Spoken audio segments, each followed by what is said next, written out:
So magandang gabi po sa buhay ng bawat isa.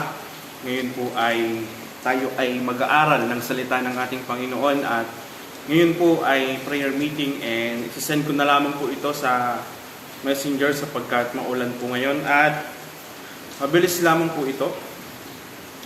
Ito po ay connected sa na-preaching ko nung simbang gabi na kung saan ay pinag-aralan po natin ang buhay ng mga pantas o ng Magi ng kanilang bisitahin ng ating Panginoong Hesus. Ito po'y kadugsong at ang ating key verse po ay matatagpuan sa aklat ng Mateo chapter 2 verse 1. Sabi po dito, si Jesus ay ipinanganak sa Bethlehem ng Judea noong kapanahunan ni Haring Herodes. Dumating naman sa Jerusalem ang ilang pantas mula sa silangan. Amen. So pagpalain po ang salita ng ating Panginoon ngayon pong gabing ito. Alam niyo po, ang gusto ko pong sabihin sa bawat isa ay, ang gusto ko pong i-drive ngayon pong gabing ito sa buhay ng bawat isa, yun pong tema na Principles of Commitment. Ayan. So kapag sinabi po natin commitment, ito po ay tumutukoy at napakahalagang bagay sa ministeryo ng ating pong Panginoon. Kung ang lahat ng miyembro ng church o ng isang ministry ay merong commitment na tinatawag, ang ministeryo ay magiging maunlad at magiging malawak.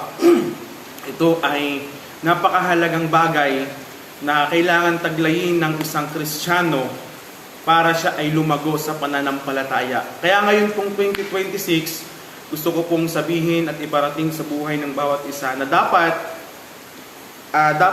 ibigay natin sa ating Panginoon Diyos yung commitment. Pero paano? Meron tayong mga trabaho, tayo ay nag-aaral, meron tayong mga kabisihan sa ating mga buhay. Ngayon pong gabi gusto kong ibigay ulit.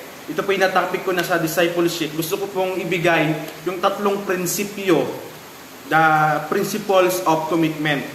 So, ginamit ko po itong buhay ng Magi dahil dito po natin makikita yung kanila pong commitment, yung tatlo pong principle ng commitment na apply po nila dito when they desire to find Jesus. So, when they desire na i-commit yung buhay nila para hanapin kung saan ipinanganak yung Messiah at maiparating sa buong mundo that the Messiah ay ipinanganak po. So, ngayon pong gabi ay kagaya po nung tinapik ko na nakaraan, so yung pong reference na makikita natin sa Biblia sa buhay ng mga Magi, kasi kapag binasa po natin yung Book of Mateo, wala po tayong makikitang buhay doon ng Magi. Pero when we go to the book of Daniel, dun po yung references na makikita po natin yung buhay po ng Magi. So from Daniel to Mateo, ang dami pa pong books na nakalagay sa Old Testament. And yung pagitan po ng Old Testament and New Testament ay there are 400 silent years. So ang haba po nung pagitan bago po na-represent o bago po naipakita yung Magi sa Book of Mateo. Ibig sabihin, yung journey po nung kanilang pananampalataya hindi naputol. Yung kanila pong commitment, okay, na hanapin yung Messiah, hindi po naputol. Dahil yung mga panahon po na ito ay hindi po maipaliwanag ng mga Hudyo. When is the time na ipapanganak po yung Messiah? Pero ito pong mga pantas po na ito, they understand the time kung kailan ipapanganak ang ating Panginoong Hesus. And sila po ay tinatawag din ng mga astrologo o astrologists na kung saan ay may kaalaman sa pag-aaral pagdating sa mga bituin. Kung kaya't ito ang ginamit ng ating Panginoon para ma-locate yung eksaktong lokasyon na pinagpanganakan ng ating Panginoong Hesus. So, kung papansinin po natin ang haba ng naging journey ng Magi, dumating pa yung pagkakataon na sila ay pinatawag ni Haring Herodes at siya po ay gustong lukohin. Gustong gawin ni Haring Herodes na sila ay linlangin. Pinahanap ni Haring Herodes, pagdating po nila sa Jerusalem, pinahanap ni Haring Herodes kung saan ipinanganak ang ating Panginoong Hesus. At ang sabi niya, kapag nakita niyo, sabihin niyo sa akin at sila ay aking sasambahin. Pero ang gusto niyong gawin ni Haring Herodes ay makita at maipapatay po yung bata. Pero dahil po ang mga pantas ay matatalinong tao, they are the wise men, hindi po yun nangyari. Dahil na rin po sa tulong ng ating Panginoong Hesus through dun po sa mga revelation and discernment na meron po sila dahil sila po yung mga lingkod ng atin pong Panginoon. Unang-una po mga kapatid, makikita po natin doon yung tatlong principle po ng commitment ay nagawa po nilang lahat. Una po, kung gusto po nating mag-commit sa atin pong Panginoon, unang commitment mga kapatid, o unang principle ng commitment, it requires your time. Okay? You cannot have your commitment sa ating Panginoon kung wala kang oras.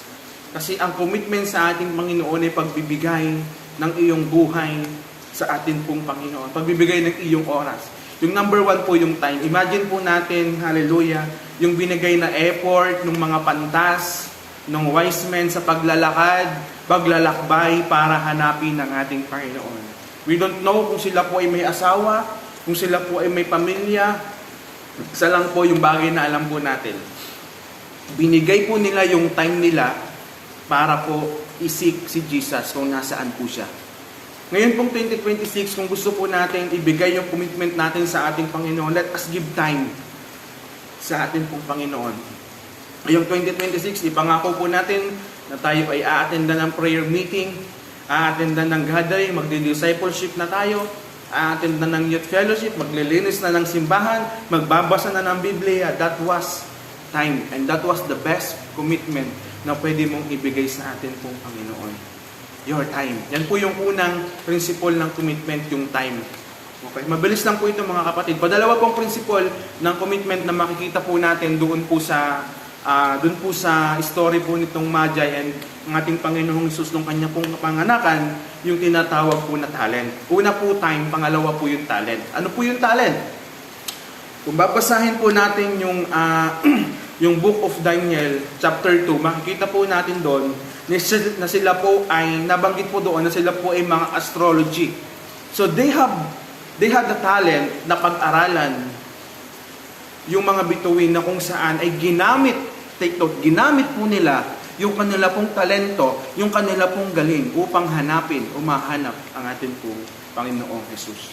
So, kung wala kang maraming time kasi nag-aaral ka, nagtatrabaho ka, ipagamit mo yung talent mo.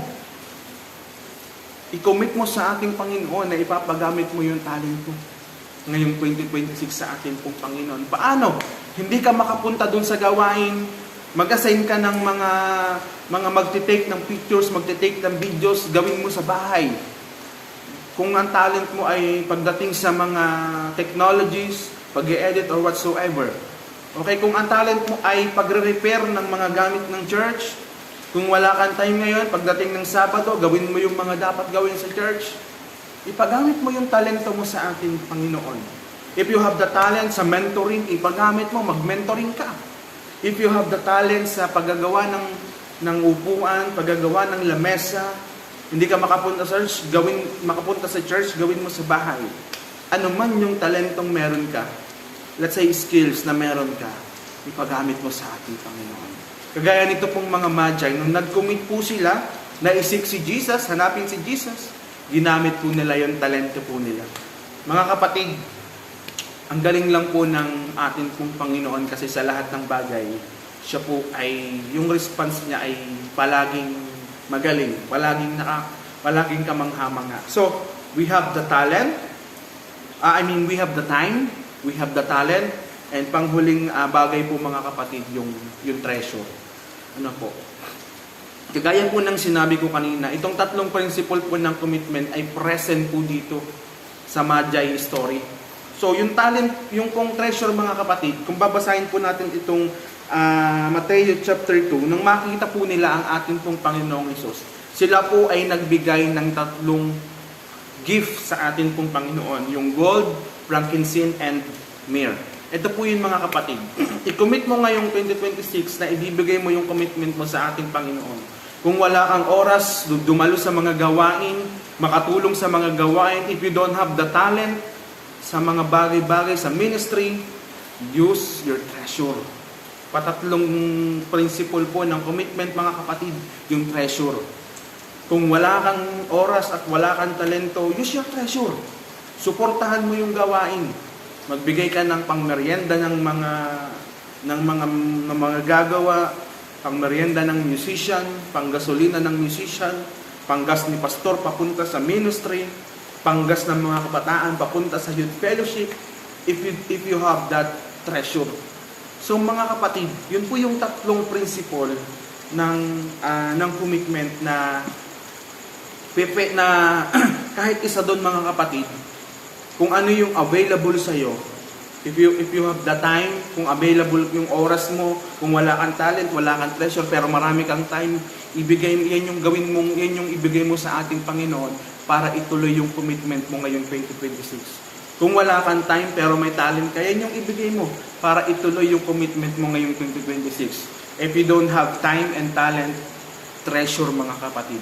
Ibigay mo yung kung anong meron ka para maituloy mo yung commitment mo ngayon kung 2026. Mga kapatid, magkaroon po tayo ng commitment ngayon kung 2026. Huwag po tayong papayag na tayo taga-upo lang ng upuan, na tayo ay tagapakinig lamang ng salita ng Panginoon. Ngayon pong 2026, magkaroon ka ng commitment na ikaw ay lalago bilang mananampalataya ng ating pong Panginoon. Okay, magdadala ka na ng kaluluwa, i-commit mo sa ating Panginoon na magdadala ka na ng kaluluwa ngayong 2026, magdi-discipleship ka na, mag-i-evangelism ka na. Mga kapatid, let me tell you this, huwag mong i-enjoy lang yung gift o yung mga biyaya na nare-receive mo sa ating Panginoon. Pinagpala ka ng Panginoon, suklian mo lahat ng pagpapala. Magdala ka ng kaluluwa sa ating Panginoon. Kasi kaya nating magpuri sa Panginoon, kaya nating gawin yung bagay na yan kahit mag-isa lamang tayo. But let us give the precious gift sa ating pong Panginoon. Ano po yun? The lost soul, mga kapatid. Yung kaluluwa na hindi paligtas. Yun yung pinaka-the best na gift na pwede mong ibigay sa ating Panginoon ngayong 2026. So mga kapatid, let us have our commitment ngayong 2026. Marami tayong pwedeng maging commitment sa church. Lalong-lalo na sa pagdating sa field o sa mga ministry, sa pagpapalawak ng ministeryo ng teritoryo ng ating Panginoong Jesus. Magandang gabi sa buhay ng bawat isa. Patuloy po tayong maglingkod sa ating Panginoon, magpalakasan at patuloy na alalahanin, magpaturo sa Panginoon na marami tayong pwedeng gawin just to have our commitment ngayon pong 2026. I thank God for this wonderful moment na tayo po ay nakapag-share ng salita ng Panginoon. Hanggang dito lamang po mga kapatid. I hope and I pray na ang buhay ng bawat isa ay patuloy na pagpalain ng ating Panginoon. May the favor of the Lord be upon us. Maraming salamat po. Let us pray.